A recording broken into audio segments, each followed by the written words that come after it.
Hi, I'm Kim Defibaugh, past president of AENJ and immediate past president of the National Art Education Association.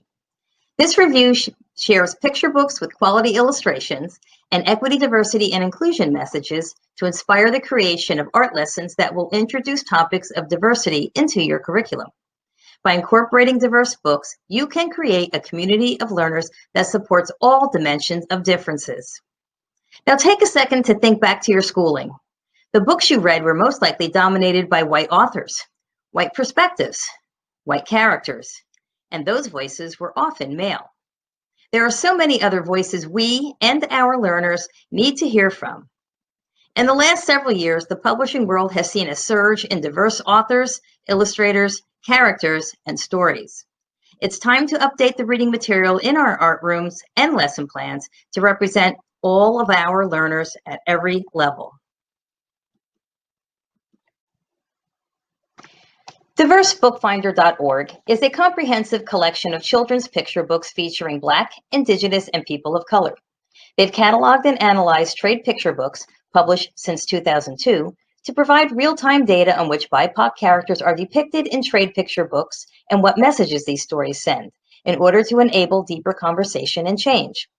The following slides include book covers and, when available, links to YouTube videos of book readings, some by authors, illustrators, or artists.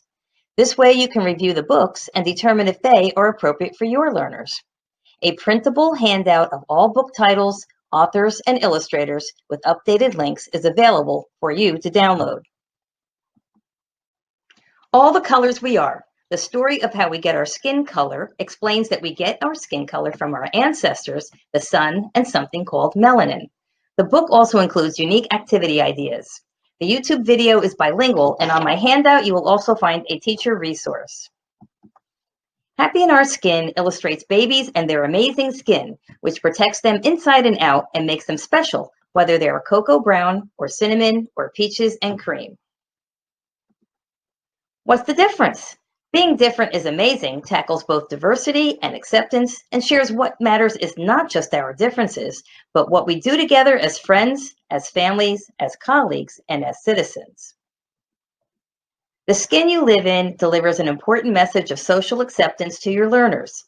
Themes include friendship, acceptance, self-esteem, and diversity, which are promoted in simple and straightforward prose. You can hear the author read his book using the YouTube link. Mixed. What is mixed? That's the question Mindy and Bianca have for their teacher, Mrs. Frazier. When painting pictures of their families, Bianca wants to choose the best color for her mommy, but can't find the color already mixed. What color is mixed? Read along as they discover that everyone is made up of different colors. Not My Idea. A book about whiteness relates the story of a white child who sees a news report of a white police officer shooting and killing a person with brown skin who had their hands up. Though the child's mother tries to explain, the child senses a deeper truth. An afternoon in the library uncovers the reality of white supremacy in America. The child connects to the opportunity and their responsibility to dismantle white supremacy for the sake of their own liberation out of ignorance and injustice. There is a link to a read aloud and another link to a video of the author and her sons discussing the topic and their collage illustrations in this book. Anti-Racist Baby is a newly released book that introduces our youngest learners to the concept and power of anti-racism. This picture book provides language and discussion prompts to begin critical conversations to help your learners reflect on bias in their daily lives and empowers them to uproot racism in our society and in ourselves. Share the 9 steps with your learners to make equity a reality. Engaging children with artists who look like them, have similar experiences, and come from similar backgrounds is a great source of inspiration and empowerment. It is helpful to provide learners a mirror to reflect their own identities and experiences, and a window to provide insight into the identities and experiences of others. As a young boy growing up in North Carolina, Ramar Bearden listened to his great-grandmother's Cherokee stories and heard the whistle of the train that took his people to the north, people who wanted to be free. When Ramar boarded that same train, he watched out the window as the world whizzed by.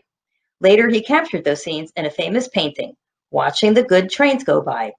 Inspired by that painting, this book describes the patchwork of daily Southern life that Romar saw out the train's window and the story of his arrival in New York City.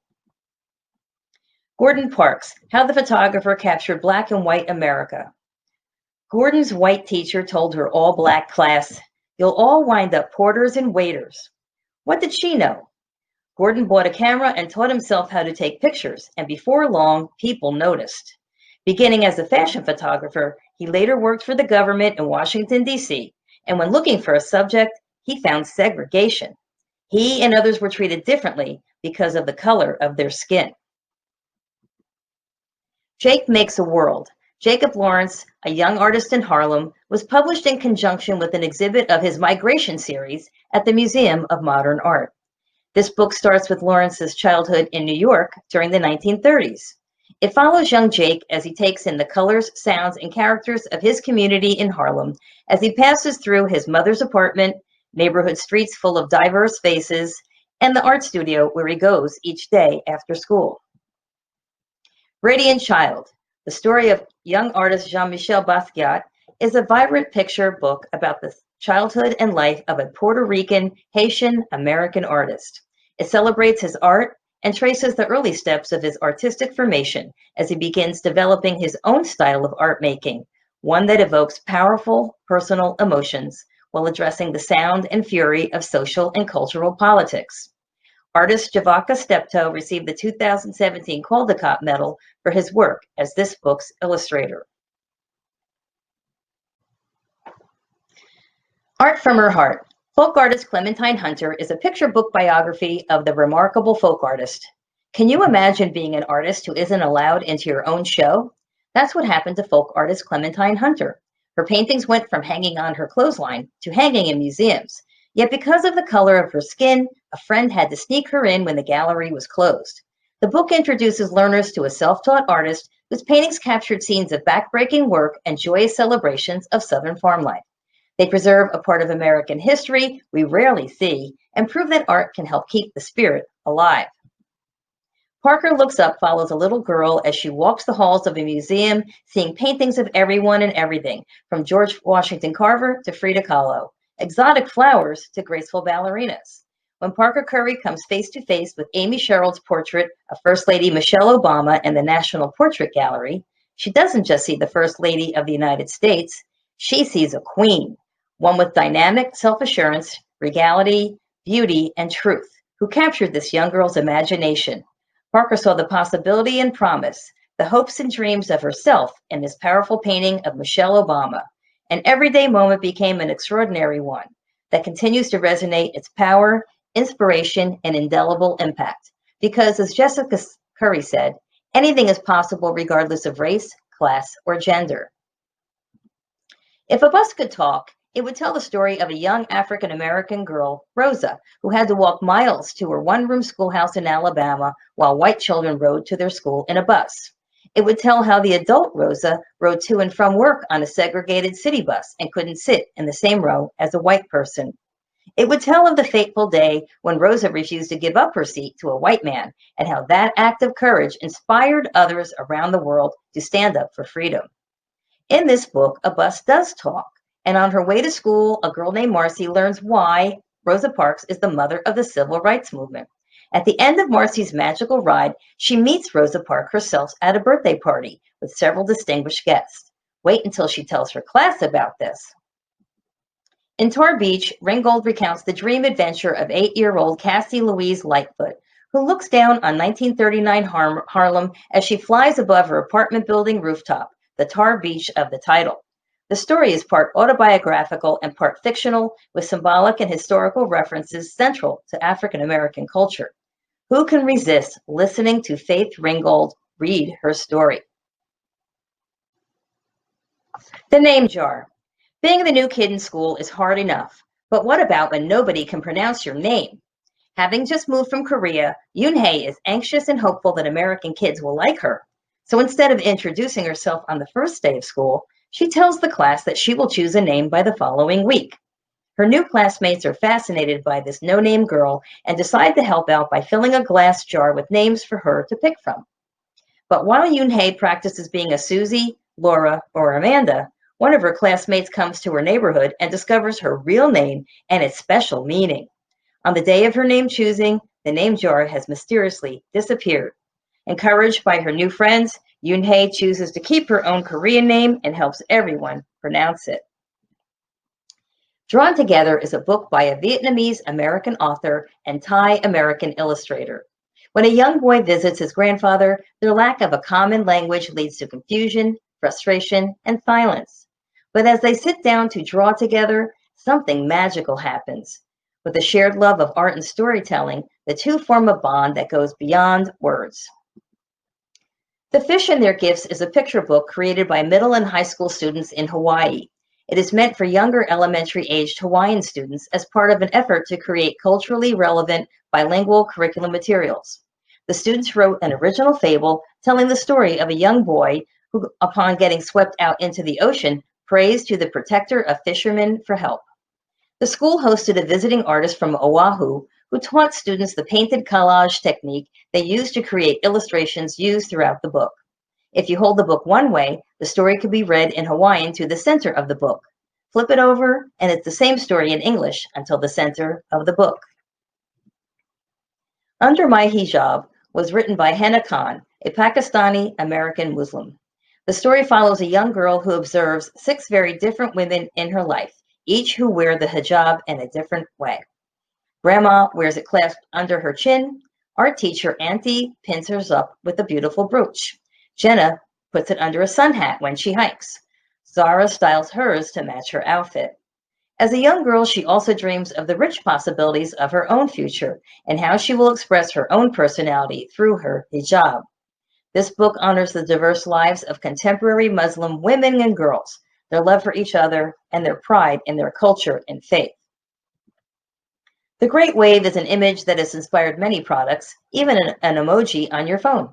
In this book, Hakusai's classic woodcut of a majestic wave becomes the starting point for a story about a baby boy, Naoki, who was swept into a fisherman's boat by a great wave. A reproduction of the woodcut is featured in the book, supplemented by information about this artist and his work. Separate is Never Equal. Sylvia Mendez and her family's fight for desegregation is a book that takes place almost 10 years before Brown versus Board of Education. Sylvia Mendez, an American citizen of Mexican and Puerto Rican heritage, spoke and wrote perfect English, but was denied enrollment to a whites-only school. Her parents took action by organizing the Hispanic community and filing a lawsuit in federal district court.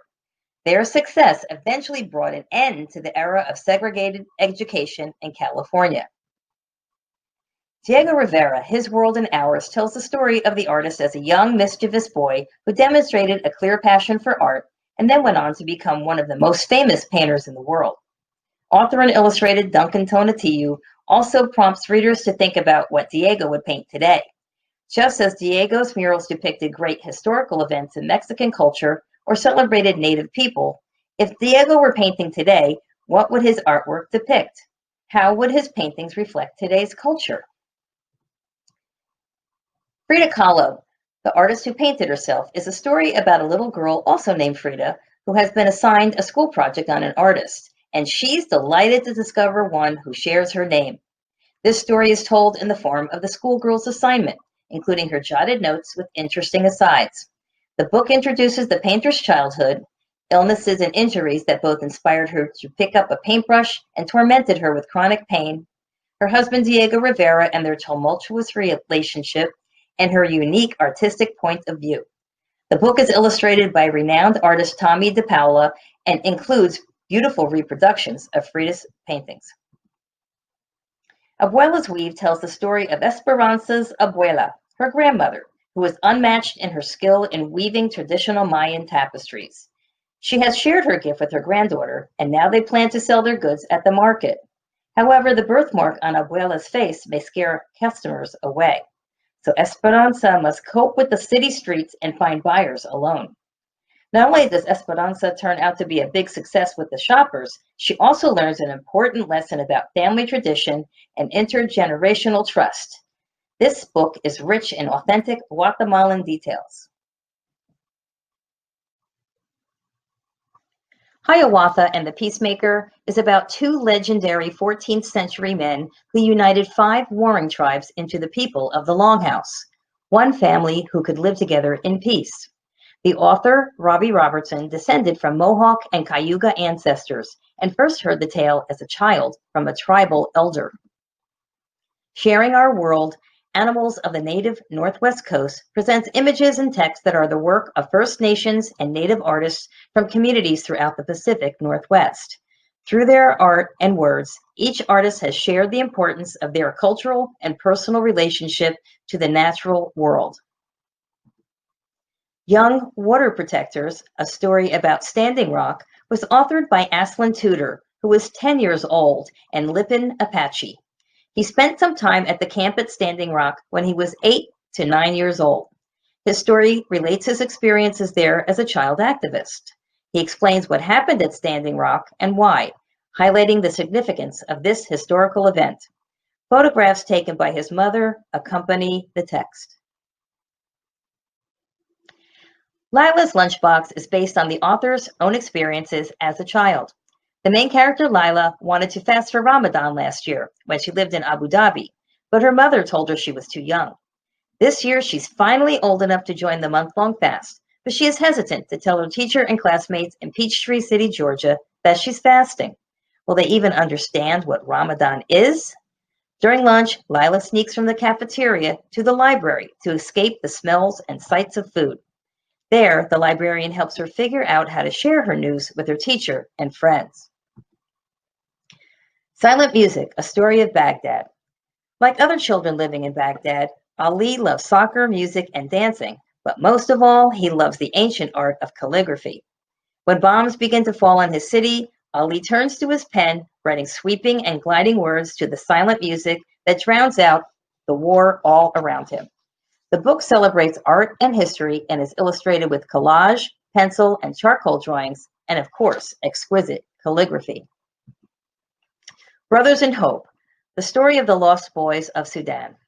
This story is fictional, but is based on the true story of the lost boys as told to the author by the young men who lived it. Garang, an 8-year-old boy in Sudan, tends cattle for his father. When his village is attacked during a civil war, he escapes the destruction and death that comes to his family and the other villagers.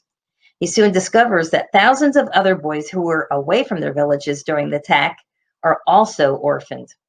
The lost boys band together and set off to walk hundreds of miles to Ethiopia to find safety. They endure numerous hardships and dangers on their journey. In Ethiopia, they find shelter at a refugee camp, but fighting soon reaches that country as well, and the boys are chased back to the Sudanese border. From there, they walk to Kenya, where they settle in another camp. Garang tells a story to a refugee worker named Tom, who uses it to inform people in other countries about the plight of the boys. Years pass, and Garang becomes a leader and educator in his camp. When Tom returns with an offer of a home and education in the United States, Garang is conflicted. But then he recalls his father's words, "Your heart and mind are strong. There is nothing you cannot do." So Garang becomes one of the over 3,800 lost boys resettled in the U.S. I Am Mixed is a story about twins Jay and his sister Nia. The authors portray the twins like any other children, living life and doing the same type of things all children do, regardless of race, creed, or color. Mixed Me was written by actor Taye Diggs for his mixed-race son. Mike has awesome hair, he has lots of energy, his parents love him, and Mike is a perfect blend of the two of them. Still, Mike has to answer lots of questions about being mixed, and he does with lots of energy and joy in this charming story about a day in the life of a mixed-race child. I love Saturdays y Domingos. Saturdays and Sundays are very special days for the child in this story. On Saturdays, she visits Grandma and Grandpa, who come from a European-American background. And on Sundays, Los Domingos, she visits Abuelito y Abuelita, who are Mexican-American. While the two sets of grandparents are different in many ways, they also have a great deal in common, in particular, their love for their granddaughter. As we follow her adventures, hearing stories from her grandparents' past and celebrating her birthday, the depth and joy of both cultures are conveyed in both Spanish and English. This affirmation of both heritages will speak to all children who want to know more about their own families and ethnic backgrounds. Mixed, a colorful story.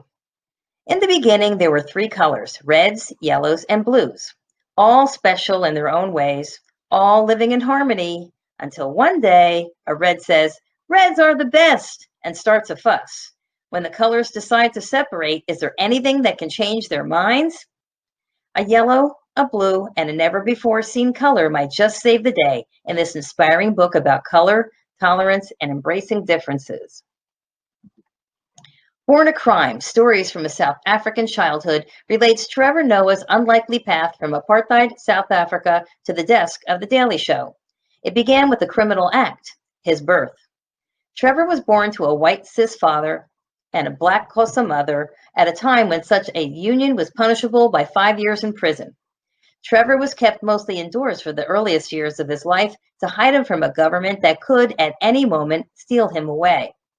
Finally liberated by the end of apartheid, Trevor and his mother begin living openly and freely and embracing the opportunities won by a century-long struggle. Pride, the story of Harvey Milk and the rainbow flag, is a remarkable and undertold story of love, hope, equality, and pride. This true story traces the life of the gay pride flag, from its beginnings in 1978 with social activist Harvey Milk and designer Gilbert Baker to its spanning of the globe and its role in today's world. A family is a family. When a teacher asks the children in her class to think about what makes families special, the answers are all different in many ways, but the same in the one way that matters most of all. One child is raised by a grandmother, and another has two dads. One is full of step-siblings, and another has a new baby.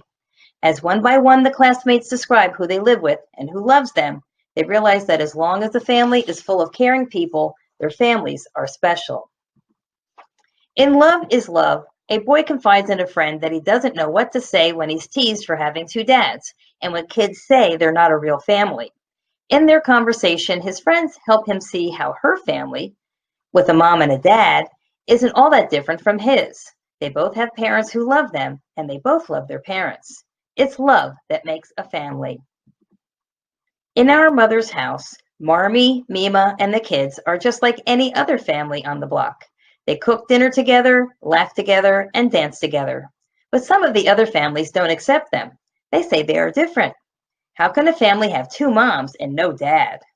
But Marmee and Mima's house is full of love, and they teach their children that different doesn't mean wrong.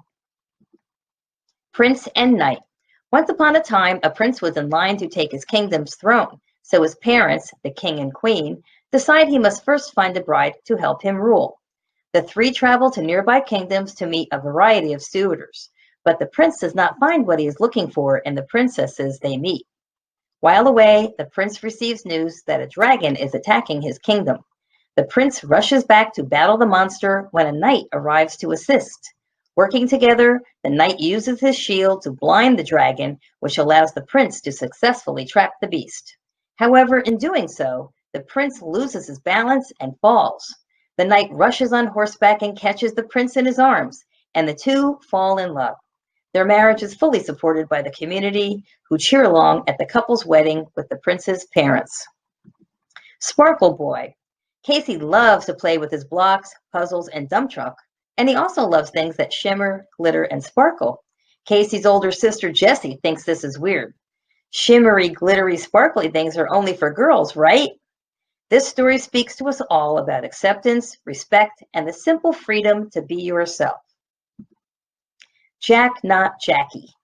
In this picture book, a big sister realizes that her little sister, Jackie, doesn't like dresses or fairies. She likes ties and bugs.